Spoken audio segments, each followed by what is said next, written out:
하나 좀 갖다 주겠어요. 그, 저를 한 25년 동안 알고 있던 선교사님이 계세요. 아주 옛날에 쌍용증권이라는 증권회사 유명한 그런 그 증권 전문가였었는데 선교사로 나가 사는 분인데 그분이 저보고 이제 고생한다고 그냥 부르면 안 올 테니까 무슨 뭐 집회인 돼달라고 말로만 그렇게 해서 또 며칠 쉴 것 같고요. 그다음에 이제 캐나다 가서 또 잘하는 선배님이 불러서 좀 뭐 사역 보고하고 간증해 달라 그러는데 아마 그것도 이제 그냥 저에게 명분을 주기 위한 좋은 의도로 가는 것 같아서 좀 바쁘지만 좀 다녀올 것 같습니다. 오늘 한 달 동안 좀 길 것 같지만 한 달 동안 기대가 많이 됩니다. 우리 전 목사님도 더욱더 건강한 모습으로 그런 건가 만날 수 있을 거면 좋겠고 그런 기대감이 있고 하여튼 그래도 좀 정이 들었나 봐요. 좀 이렇게 떠난다는 게 좀 아쉽지만 다시 만날 거라는 기대감이 있기 때문에 회자 정리라는 말이 새롭게 때 생각나는 그런 겁니다. 제가 감사합니다.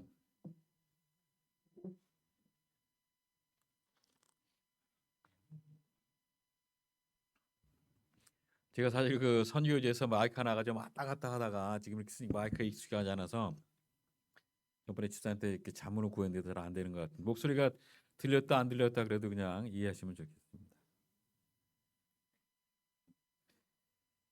최근에 좀 자료가 없어 좀 시간이 좀 자료지만 그 제가 읽은 자료 중에 이런 내용이 있습니다. 이제 한국의 그 미혼 남성들을 대상으로 해서 그 설문조사를 한 통계 결과가 있는데 좀 당신은 결혼에 있어서 상대방이 될 여성에게 순결이 얼마나 중요한 것입니까? 라는 그런 질문에 대해서 답변이 나온 건데 아직도 과반수 이상의 남성들이 자기가 배우자가 될 여성이 순결이 절대적으로 중요하다. 그렇게 대답을 했답니다. 안경이 이상 렌즈가 잘 안 맞는 것 같아요.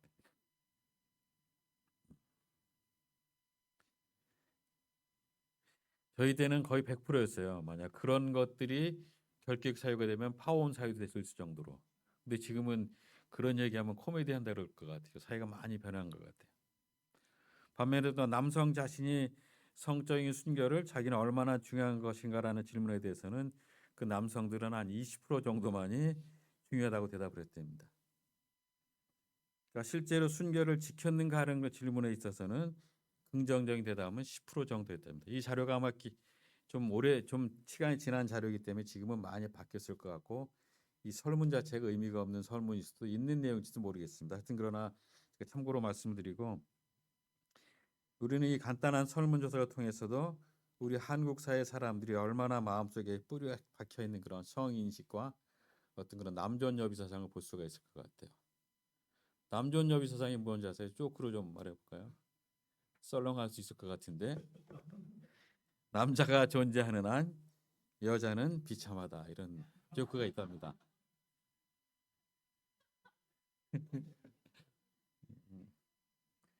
이런 조크를 저희 성은이가 잘 하지 말라 그래요. 아빠는 썰렁하니까. 근데 뭐 제가 할 수 있는 한도가 이거기 때문에 하고 있습니다. 한국만이 아니라 제가 미국에 있으니까 미국 사회도 어느 정도 이렇게 비슷한 상황인 것 같아요.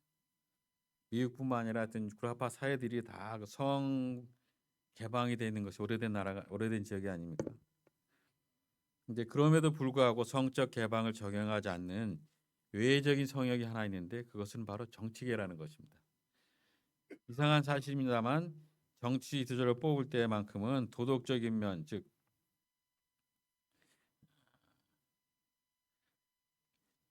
아주 그 도덕적인 면, 어떤 성적인 그런 면들을 순결을 아주 중요하게 여기는 것을 볼 수가 있습니다. 그래서 얼마나 많은 미국의 정치 지도자들이 곤욕을 겪고 있는지 모릅니다. 여러분 잘 아는 클린턴이 그랬고 또 지금 대통령인 트럼프도 거기에 여행을 아닌 걸 볼 수가 있죠. 그런데 흥미로운 사실은 이렇게 정치 지도자들을 비판하고 있는 국민들이 똑같은 도덕적인 수준의 잣대를 가지고 자기들의 삶을 평가하려고 하지는 않는다는 것입니다.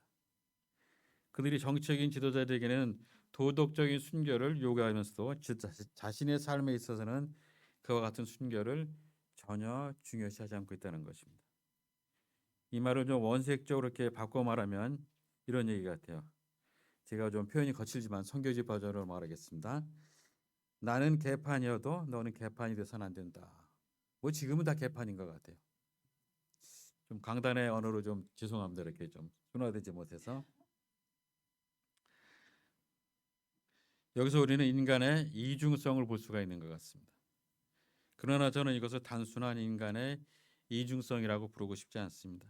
어쩌면 이것은 역설적인 말이지만 인간의 마음속 깊이 내재되어 있는 진지한 희망이라고도 볼 수가 있을 것 같습니다. 다시 말하면 자신의 부정에도 불구하고 다른 사람의 삶 속에서나마 거룩함을 보고 싶어하는 것입니다. 또한 내 자신에게 있는 불의에도 불구하고 다른 사람의 삶 속에서나마 의를 보고 싶어하는 인간에게 있어 아직도 내재하고 있는 의와 거룩함에 대한 어떤 정직한 진지한 그런 열망이라고도 말할 수가 있을 것 같습니다. 우리는 로마서 1장을 보면 로마서 1장에서 이방인의 제외된 리스트가 쫙 나와 있습니다. 그리고 로마서 2장에서는 하나님의 백성이라고 그 당시 자부하고 있던 유대인들의 범죄를 살펴볼 수가 있습니다. 그리고 3장에 들어와서 사도 바울은 전반부에서 유대인이나 이방인이나 할 것 없이 다 제 아래 있느니라 이렇게 결론을 내리고 있습니다. 그렇다면 꼼짝없이 죄인으로서 정죄받을 수밖에 없고 또 사실 문자 그대로 이미 죄인으로서 주님 앞에 정죄된 우리들에게 있어서 의롭다함을 얻을 수 있는 소망이 없을까요? 사람이 의롭다 하심을 얻는 것은 이라는 이 말은 본문이 제시하고 있는 인간에게 있어서 가장 중요한 그런 질문이라고 생각됩니다. 사람의 의롭다 하심을 얻을 수 있는 것은 이미 죄인 되어버린 우리가 이 죄를 넘어서서 이 죄를 극복하고 죄 문제를 해결하고 하나님 앞에서 의롭다함을 얻을 수 있는 희망이 있을까요? 바울 사도는 그런데 있다고 말합니다. 그러나 먼저 그는 이 사실을 부정적으로 접근합니다. 첫 번째는 뭐냐면 율법은 거울일 뿐이다. 율법이 많이 넘으니까 율법은 거울일 뿐이다라고 말하고 있습니다. 본문에서 바울의 첫 번째 강조점은 율법의 행위로서는 가능하지 않다는 그런 사실입니다. 아마 율법을 가지고 많이 자주 드시게 되겠죠. 사람의 의롭다함을 얻는 것이 율법을 지키려는 행위로는 불가능한 것입니다. 오늘 본문 20절이 그 선언하고 있습니다. 우리 같은 목소리 읽어보겠습니다. 시작. 그러므로 율법의 행위로 그의 앞에 의롭다 하심을 얻을 육체가 없나니 율법으로는 죄를 깨달음이니라. 아멘. 그러니까 율법을 통해 하나님 앞에 의롭다 하심을 얻을 수 있는 육체는 하나도 없다고 말하고 있습니다. 그럼에도 불구하고 왜 여전히 많은 사람들이 심리적으로 아직도 자신의 도덕적 행위를 통하여서 하나님 앞에서 의롭다 하심을 얻는다든지 혹은 구원 얻을 수 있다고 이렇게 착각을 하고 있는 것 같아요. 아마 우리 한우리 성도들은 아니겠지만 사람들은 내가 왜 이렇게 노력하고 있으니까 하나님 나를 구원하시겠지라는 생각에 어떤 보편적인 사람들을 살아가고 있는 것 같아요. 그것은 아마 아직도 사람들이 하나님의 거룩한 율법 앞에 혹은 율법 아래에 서본 경험이 없기 때문이 아닐까요? 야고보서에서 야고보는 율법을 가리켜서 거울과 같다고 말하고 있습니다. 여러분 오늘 아침에 일어나자마자 그 거울을 다시 보셨을 겁니다. 거울을 보신 소감이 어떻습니까? 음, 표정이 좀 다양하신데 볼수록 너는 참 멋지구나 하는 생각이 드셨습니까? 그러면 되게 건전한 자상을 가지고 계시는데 별로 없을 것 같아요. 아니면 간밤에 엉망진창으로 헝클어서 막 흐트러진 그런 자신의 모습을 발견하십니까? 아마 대부분이 그런 후자였을 것입니다. 거울을 본 사람과 보지 않은 사람의 차이가 무엇입니까? 거울을 본 사람은 자신의 수치를 알아요. 그러나 거울을 보지 않은 사람은 아주 더 담대할 수가 있어요. 자기가 괜찮은 사람이라고 착각하고 활보했을지도 모릅니다. 그러나 거울 앞에 서본 사람은 그럴 수가 없습니다. 자신의 수치를 알기 때문인 것입니다. 여러분 우리 앞에 놓인 거울은 우리의 외부적인 모습만을 비춰줍니다. 그런데 만약 이 거울이 우리의 외부적인 모습을 보여주는 것만이 아니라 우리 마음속 깊은 곳에 내재한 그런 동기와 의식의 깊은 곳에 있는 모든 사고까지 다 보여주는 그런 거울이라면 그 거울 앞에 섰을 때 여러분은 무엇을 느끼겠습니까? 내 생각과 내 생각과 욕망 같은 내 속에 있는 그런 더러움에 대한 생각들까지도 다 적나라하게 보여주는 거울이라면 그 거울 앞에 섰을 때 어떤 기분이 들겠습니까? 우리가 성경을 진지하게 본다는 것은 말씀을 정말 진지하게 본다는 것은 정말 거울 앞에 서는 것 같습니다. 성경을 진지하게 읽을 때 성경을 통해서 내 모습을 비춰보는 것이 비춰지는 것을 느낄 수가 있습니까, 여러분? 예를 들면 형제를 향해서 미워하는 마음만 가져도 그것은 이미 살인하는 것이다. 이런 말씀을 읽을 때 아, 내가 살인자와 같은 마음이 있구나. 그렇게 깨닫고 또 여인을 보고 음욕을 품는 자마다 이미 간음하는 것이라는 말씀을 읽고서는 내 마음이 별 수 없이 간음한 사람이로거나 하는 그런 것을 느끼게 됩니까, 여러분? 성경 우리가 한 장 한 장 읽을 때마다 나의 죄인됨을 발견하지 않으십니까, 여러분? 사람들이 자기가 죄인이라는 사실을 애써 부인하고 자신을 괜찮다고 착각하고 있는 이유는 참으로 율법 앞에 혹은 율법 아래 서보는 경험이 없기 때문이라고 그렇게 했습니다. 오늘 성경은 본문에서 우리가 참으로 율법 앞에 선다면 우리가 내릴 결론은 딱 한 가지밖에 없다고 말합니다. 하나님, 저는 할 말이 없는 죄인이에요 라는 것입니다.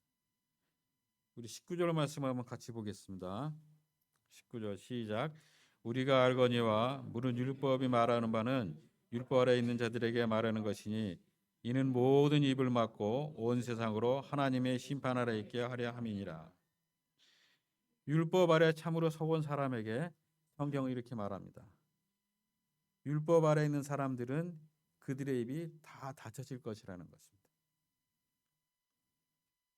정말 하나님의 율법 앞에 서서 자신의 모습을 보니까 할 말이 없다는 것입니다. 아니, 내 양심 속에 있는 깊은 곳을 들여다볼 때도 내게 주신 주님 앞에, 내가 주님 앞에, 창조주 앞에, 그리고 나를 심판하실 심판자신 하나님 앞에 할 말이 없습니다. 그들이 정말 율법 아래 서본 경험이 있는 사람이라면 그들이 하나님의 진리와 거룩함의 율법 앞에 서서 자신의 모습을 바라본 사람이라면 그들의 모든 입은 닫혀질 것이라는 것입니다. 그런데 누가 율법을 지키려는 자신의 행위로 의롭다 하심을 얻을 수가 있다고 자부할 수 있을까요? 성경은 그것이 불가능하다고 선언합니다. 율법은 거울일 뿐이라고 말합니다. 그래서 두 번째로 오직 하나님의 은혜라고 말을 합니다. 사도 바울이 본문의 두 번째 강조점은 오직 하나님의 은혜를 통해서만 가능하다는 것입니다. 율법을 지키려는 사람의 어떤 최선의 노력도 여전히 부족할 것입니다. 그것이 아마 23절에 잘 묘사되어 있습니다. 모든 사람이 죄를 범하였음에 하나님의 영광에 이르지 못하더니라고 말합니다. 여러분이 잘 아는 존 스타트는 이 부분에 나타난 하나님의 영광을 어떻게 정의하냐면 하나님의 영광은 달리 말한다면 그것은 하나님의 완전하심이다 이렇게 표현하고 있습니다.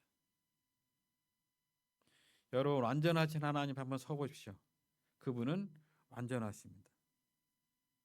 조금의 어두움도 용납될 수 없는 완전히 거룩하시고 절대자이신 하나님 앞에 어떤 인간이 도달할 수가 있겠습니까? 성경은 모든 사람이 죄를 범하였으면 하나님의 영광에 이르지 못하더니라고 합니다. 그렇다면 모든 사람이 희망이 없지 않습니까? 좀 절망적인가요? 아닙니다. 희망이 있습니다. 바로 이것이 복음인 것입니다. 하나님의 은혜로 가능할 수 있다는 것입니다. 그것이 오늘 바울의 말씀인 것입니다. 그 복음의 소식이 21절부터 전개되고 있습니다. 21절은 우리 자매님들만 하나 읽어보시겠습니까? 자, 시작.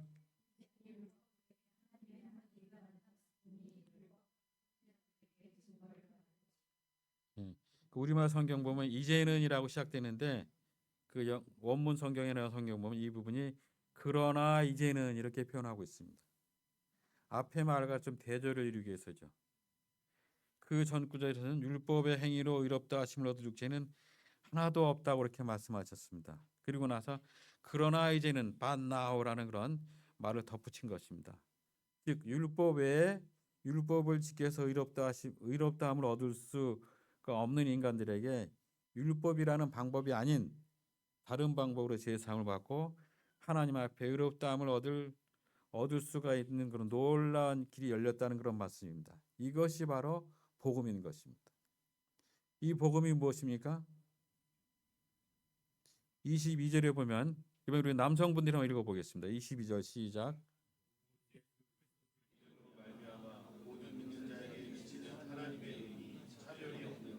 아멘. 율법을 통해서는 불가능했던 의롭다함이 예수 그리스도라는 분을 통해서 가능하게 되었다는 것입니다. 그것이 어떻게 가능할 수 있습니까? 24절이 그것을 말해주고 있습니다. 그리스도 예수 안에 있는 속량으로 말미암아 하나님의 은혜로 값없이 의롭다 하심을 얻은 자가 되었느니라. 우리는 보통 율법의 기능을 두 가지를 이렇게 생각하고 있지 않습니까? 소극적인 율법의 기능은 그냥 우리의 죄를 깨닫게 하는 것이고, 적극적인 율법의 기능은 하나님이 우리에게 요구하시는 거룩한 표준이 무엇인가를 계시하고 있는 것입니다. 그런데 율법을 어떤 지키려는 우리 자신의 행위를 통해서 우리는 하나님의 그 거룩하신 표준에 도달할 수가 없었습니다. 그것이 그러나 예수님을 통해서 가능하게 되었습니다. 우리는 예수님을 통해서 제사함을 받을 뿐만 아니라 동시에 예수 그리스도를 신뢰하는 순간 의롭다 하심을 얻을 수가 있는 것입니다. 그러면 결과적으로 율법이 요구하는 의가 우리 삶 속에 성취될 수 있다는 것입니다. 그러므로 예수 그리스도를 믿는 믿음은 결코 율법을 폐기하거나 율법을 반대하는 것이 아니라고 말합니다. 바울 사도가 율법에 대한 오해가 없도록 마지막 31절에서 분명히 말씀하고 있습니다. 우리 같이 한번 읽어볼까요? 31절 시작. 그런즉 우리가 믿음으로 말미암아 율법을 파기하느냐? 그럴 수 없느니라. 도리어 율법을 굳게 세우느니라. 아멘. 왜냐하면 예수님을 믿음으로써 제사함을 받을 뿐만 아니라 결국 율법이 요구하는 거룩함과 의롭다함까지 우리의 삶 속에 이룰 수 있기 때문인 것입니다. 결국 율법의 요구가 나의 행위를 통해서가 아니라 그리스도를 통해서 이루어질 수가 있다는 것은 놀라운 사실입니다. 의롭다함을 얻은 것은 나의 행위를 통해서가 아닌 것입니다. 세상의 모든 종교와 도덕은 인간의 행위를 통해서 이것을 하라고 요구하고 있습니다. 그러나 우리의 딜레마는 우리가 해야 할 것, 우리가 해야 하지 말아야 할 것, 하지 말아야 할 것을 이렇게 몰라서가 문제가 아니잖아요. 아는데도 불구하고 하지 말아야 할 것을 하고 또 해야 할 것을 하지 못하는 이런 사실이 사실 우리의 딜레마가 아닙니까? 그런데 이와 같은 죄를 예수께서 걸머지시고 십자가에서 보혈을 흘려 주심으로 말미암아서 정말 값없이 죄사함을 받을 수가 있었다고 성경은 말하고 있습니다. 이것은 놀라운 하나님의 은혜인 것입니다. 24절을 다시 한번 보겠습니다. 그리스도 예수 안에 있는 속량으로 말미암아 하나님의 은혜로 값없이 의롭다 하심을 얻은 자가 되었느니라. 여기서 값없이 말하는 값없이라는 단어는 우리 입장에 봐서는 값없이라는 그런 표현이 값없이지만 이 제사함과 의롭다함을 얻기 위해서 값비싼 대가를 하나님께서 이미 지불해 내오셨다는 그런 사실을 여러분 잊지 마시기 바랍니다. 그 다음 25절에서 보면 이 예수를 하나님이 그의 피로써 믿음으로 말미암는 화목제물로 세우셨으니 그 대가는 바로 예수님의 피인 것입니다. 우리가 즐겨 찬양하는 예수의 보혈인 것입니다. 그가 우리의 죄를 짊어지고 십자가에서 거룩한 보혈을 흘려주신 그 값비싼 대가를 담보로 해서 우리에게는 값없이 예수님 앞에 온 순간 제사함을 얻고 뿐만 아니라 의롭다함을 얻었습니다. 제사함을 얻고 의롭다함을 얻었습니다. 이것이 하나님이 하신 일인 것입니다. 내가 하는 일이 아니라 하나님이 나를 위해서 십자가상의 그리스도를 통해서 해놓으신 일이신 것입니다. 어떻게 보면 구원은 철저하게 하나님 자신의 행위인 것입니다. 도덕이나 세상의 모든 종교는 아까 말했죠. 인간의 행위에 기초해서 시작이 됩니다. 그러나 기독교의 복음은 하나님이 하셨다라는 그런 사실입니다. 우리 잘 아는 것처럼 복음서에 보면 한 부자 청년 간원이 어느 날 예수님 앞에 나와서 이런 중요한 질문을 던지지 않습니까? 선생님, 제가 무엇을 하여야 영생을 얻으리까? 저는 이 질문의 시작부터 잘못되었다고 생각합니다. 이 질문 속에는 하나님의 어떤 그런 하나의 중요한 전제, 즉 영생을 얻기 위해서는 무엇을 해야 한다는 사실이 숨겨져 있습니다. 여러분, 우리가 영생을 얻기 위해서 해야 할 일이 있는 것은 아무것도 없습니다. 할 수도 없거니와 해봤자 소용이 없습니다. 할 수 있다면 예수님이 이 세상에 오실 필요가 없었겠죠. 우리가 우리 자신을 구원할 수가 없었기 때문에, 우리의 문제를 해결할 수가 없었기 때문에 하나님께서 우리를 불쌍히 여겨주시고 독생자 예수 그리스도를 구원자로 보내주시고 그가 십자가에서 우리의 죄를 담당하시고 보혈을 흘려주심으로 인해서 다만 그분을 통해서만 의롭다함을 얻을 수 있는 놀라운 길을 주신 것입니다. 이것이 하나님의 은혜가 아니겠습니까?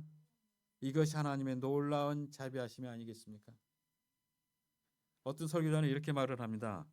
이 세상에는 굉장히 많은 종교가 있지만 엄밀히 따져 성경의 시각에서 보면 두 가지 종교만이 존재한다.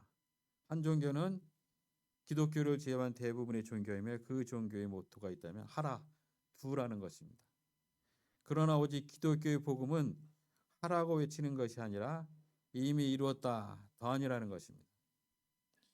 우리가 해야 할 것과 하지 말아야 할 것에 대한 율법을 깨뜨리고 받아야 할 저주를 예수 그리스도가 모든 죄를 지시고 십자가에서 보혈 흘려주심으로 말미암아서 그 대가를 다 지불하셨다는 것입니다.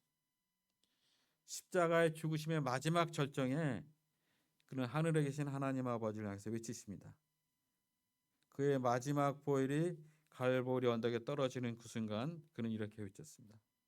다 이루었다. It is finished.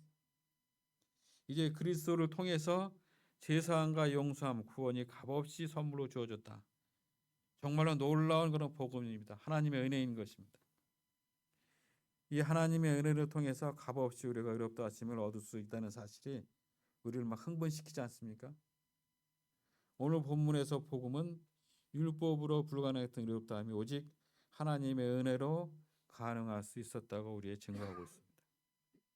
그리고 셋째로 오직 예수입니다. 오늘 본문은 중요한 결론을 내리고 있습니다. 그것은 이제 예수 그리스도를 믿음으로서만 우리가 의롭다함을 얻을 수가 있다는 것입니다. 22절, 26절, 28절에서 계속적으로 바울 사도는 이것을 강조합니다. 제가 한번 읽어보겠습니다. 22절에 보면 곧 예수 그리스도를 믿음으로 말미암아 모든 믿는 자에게 미친 하나님의 의인이 차별 없느니라. 또 26절에서는 곧 이때 자기의 의로우심을 나타내사 자기도 의로우시며 또한 예수 믿는 자를 의롭다 하려 하심이니라. 그러면서 28절에서는 그러므로 사람이 의롭다 하심을 얻는 것은 율법의 행위에 있지 않고 믿음으로 되는 줄을 우리가 인정하노라. 아멘.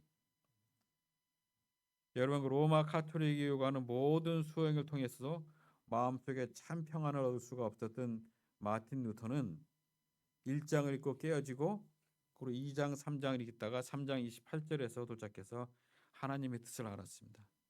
그래서 그는 이 말씀에서 믿음으로라는 단어 앞에 오직 믿음으로, 오직이라는 그런 단어를 덧붙였습니다. 그래서 그는 그러므로 사람의 의롭다 하심을 얻는 것은 율법의 행위에 있지 않고 오직 믿음으로 되는 줄을 우리가 인정하노라, 이렇게 말하고 있습니다. 우리가 하나님의 은혜를 통해서 예수 그리스도를 오직 믿음으로 말미암아 우리가 주 앞에 의롭다함을 얻을 수가 있는 그런 놀라운 사실이 가능하게 된 것입니다. 우리가 그냥 교회만 왔다 갔다 하는 그런 믿음이 아니라 정말로 우리를 구원하는 믿음은 언제나 두 가지 단어를 필요로 합니다. 첫 번째 단계는 구원의 필요를 우리가 자각해야 되는 것입니다. 교회 나오면서도 구원받을 필요를 느끼지 않는 사람이 있을 수도 있습니다. 그러니까 구원의 감격이 있을 수가 있겠습니까? 구원의 필요를 느끼려면 먼저 자기가 죄인이라는 상태를 알아야 하는 것입니다. 답답한 사실은 사람들이 죄인이라는 사실을 잘 모르고 잘 인식 안 하려고 그런 경향이 있는 것 같아요. 심정적으로 입으로 말고 우리는 모두가 죄인이다라고 우리가 전도하면 겉으로 막 고개를 끄덕일 수 있어요. 같이 같은 전도팀들이. 그러나 속으로는 죄인은 죄인이지만 내가 너보다 더 죄인인 것은 무엇이냐 이런 마음들이 있을 수가 있어요. 아무도 자신이 죄인이라는 사실을 심각하게 생각하지 않습니다. 오직 성령이 역사하실 때만 하나님 앞에서 하나님의 저주와 진노를 피할 수가 없는 그런 죄인됨을 깨닫는 것 같습니다. 그때 우리는 오순절의 자리에 섰던 그런 사람들의 외침처럼 외칠 수밖에 없습니다. 우리가 어찌할꼬? 우리가 어찌할꼬? 구원받지 못하면 멸망할 수밖에 없는 자신의 상태에 대한 이 안타까움이야말로 구원의 필요를 자각하는 우리들의 모습일 수 있을 것 같습니다. 둘째 단계는 구원의 필요를 자각한 다음에 우리의 할 일은 하나밖에 없는 것입니다. 그때 나를 구원하기 위해서 하나님이 보내신 유일하신 구원자인 예수 그리스도를 의지하는 것입니다. 그래서 우리는 그를 보기만 해도 감격스러울 것입니다. 사람들에게 예수 그리스도에 그런 감격이 없을까요? 예를 들어 물속에 빠진 사람이 자신의 상황을 제대로 판단하지 못하고 스스로 물 밖으로 막 나갈 수 있다고 믿는다면 그를 구원하기 위해서 물속에 뛰어든 구조자에 대해서 감사하고 싶은 마음이 있겠습니까? 아마 없을 거예요. 자기를 의지하고 자기가 살 수 있다고 믿는 한 전혀 구조자의 필요를 느끼지 않습니다. 그러나 이제 꼼짝없이 자기가 죽는다고 허우적거릴 때 그리고 자신의 삶에 대해서 거의 절망해 버렸을 때 그 순간 내 앞에 구원자가 등장한다면 그가 얼마나 감격하겠습니까? 그 사람이 할 일은 자신 앞에 다가오는 구원자 앞에 자기 자신을 맡기만 하면 되는 것입니다.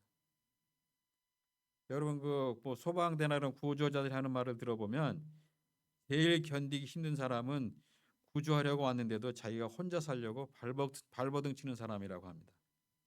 반대로 아예 쭉 뻗어버리고 구조자에게 모든 것을 맡기는 사람이 제일 구조하기가 쉽다고 합니다. 살려주십시오. 나는 당신만 믿습니다 하고 맡기는 사람이 구원받게 되는 것입니다. 그리고 교회에 와서도 자기의 일을 아직도 의지하고 있는 사람이 있을 수 있습니다. 자기의 자선이나 선행이나 윤리적인 자존심이 아직도 자기를 구원에 근접시킬 수 있다고 생각하는 사람이 있습니다. 착각할 수가 있습니다. 그런 사람들은 예수 그리스도에 대한 감각이 없고 그리스도에 대한 흥분이 없고 그리스도에 대한 신뢰가 없을 수가 있습니다.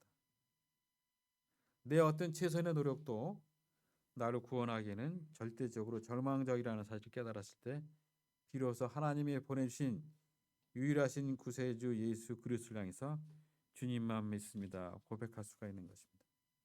그리고 우리의 자신을 맡기게 되는 것입니다. 우리가 흔히 부르는 의지하세 의지하세 주 의지하세 구하시네 구하시네 곧 구하시네라는 찬송가 가사처럼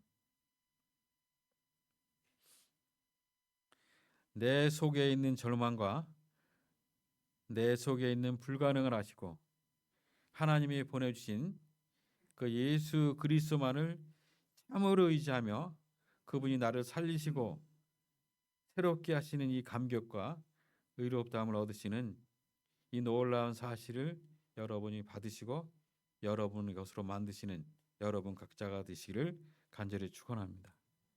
다 같이 기도하겠습니다. 오늘 말씀을 생각하시며 여러분 같이 묵상으로 기도했으면 좋겠습니다.